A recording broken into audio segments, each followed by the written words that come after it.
हमारी संस्कृति, हमारे संस्कार सदा रहें हमारे साथ। सब्सक्राइब करें तिलक। चंद्रवंश को नमन हमारा,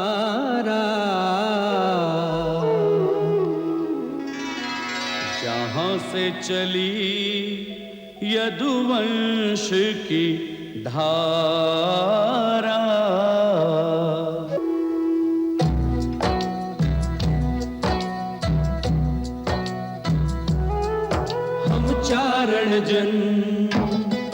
हम चारण जन श्री कृष्ण चंद्र की वंशावली बखान करे। संक्षेप में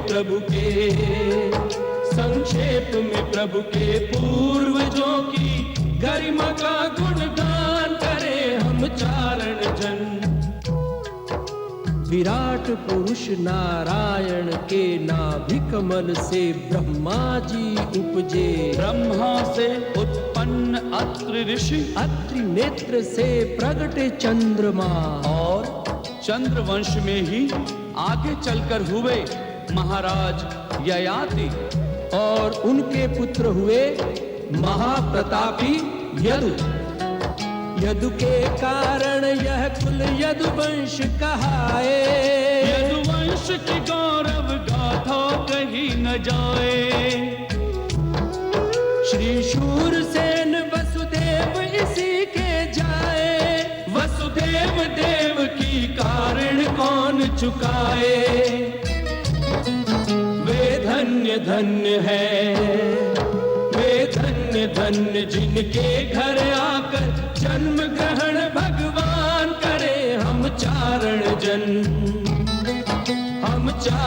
जन श्री कृष्ण चंद्र की वंशावली बखान करे। हम चारण जन देहु कृपा करी एहि असीसा। चरण शरण राखहु जगदीसा।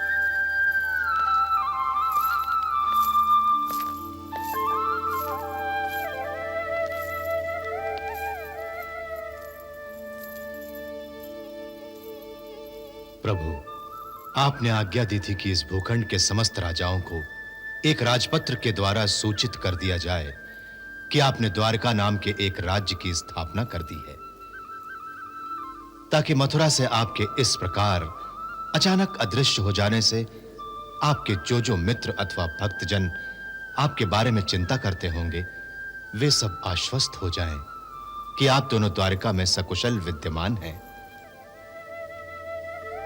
आपके मंत्रियों की ओर से मैं यह सूचना पत्र आपके अवलोकनाथ सेवा में प्रस्तुत करने की आज्ञा चाहता हूं। आज्ञा है।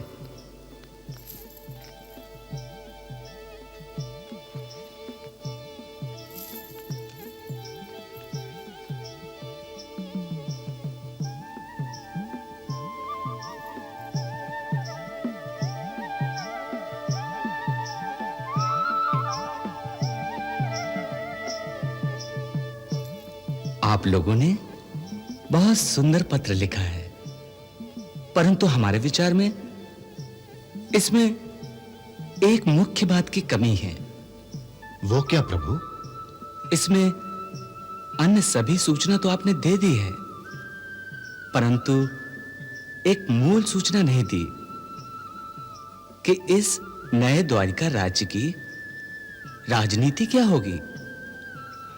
हमें अपनी नीति के बारे में यह अवश्य लिखना चाहिए कि इस द्वारिका राज्य की राजनीति का प्रथम उद्देश्य यही होगा कि इस भूखंड के समस्त राज्यों के बीच मैत्री का संबंध स्थापित करके शांति का एक ऐसा सुंदर वातावरण बनाया जाए जिसमें समस्त प्रजाजन आपसी वैर भाव त्याग दें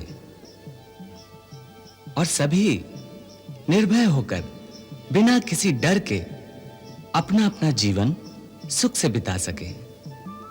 इसलिए हम सभी राजाओं की ओर मैत्री का हाथ बढ़ाते हैं।